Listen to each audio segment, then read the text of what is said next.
السلام علیکم ورحمۃ اللہ وبرکاتہ۔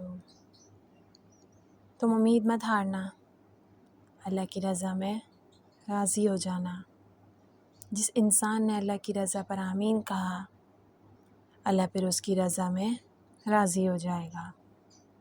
اللہ جیسے ہی کن فرمائے گا، تم دیکھو گے ان زخموں کا بھرنا بھی جن کی شفاعت تمہاری نظر میں ممکن ہی نہیں تھی۔ اللہ ناممکن حالات اسی لیے پیدا کرتا ہے تاکہ تم اپنی دعاؤں سے اس کو ممکن بنا سکو۔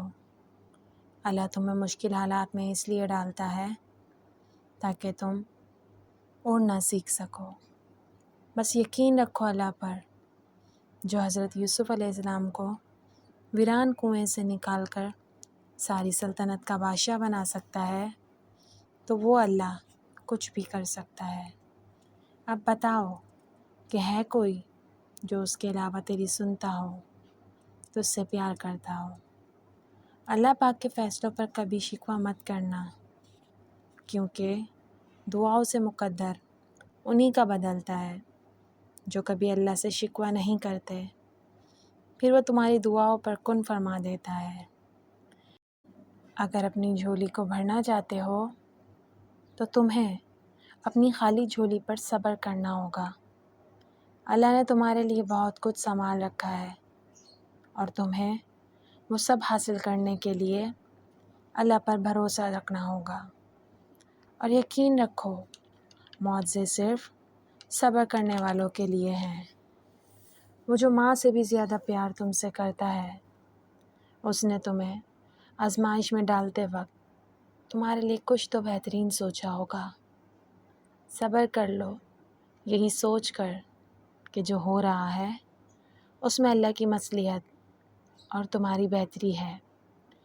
اگر یہ بات ذہن میں بٹھا لوگے تو تمہارے بے چین دل کو قرار آ جائے گا۔ تم مانگو تو صحیح، وہ کریم رب تو تمہیں عطا کرنے کے لیے تیار ہے۔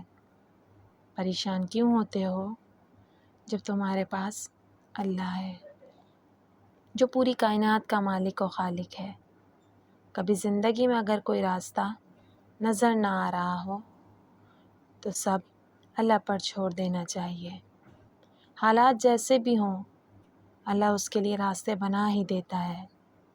غم کس بات کا جب اللہ نے تمہیں دعا کا اختیار دے رکھا ہے۔ جب اللہ تمہارے ساتھ ہے تو تمہیں کس بات کا ڈر ہے؟ پریشان کیوں ہوتے ہو، روتے کیوں ہو لوگوں کے سامنے؟ دینے والی ذات تو صرف اللہ ہی کی ہے۔ دینے والا صرف تمہارا رب ہے، لوگ تو نہیں۔ لوگوں سے احسان لینے سے بہتر بس اپنے اللہ سے دعا کرو، وہ تمہیں وہ سب کچھ عطا کر دے گا جو تم چاہتے ہو۔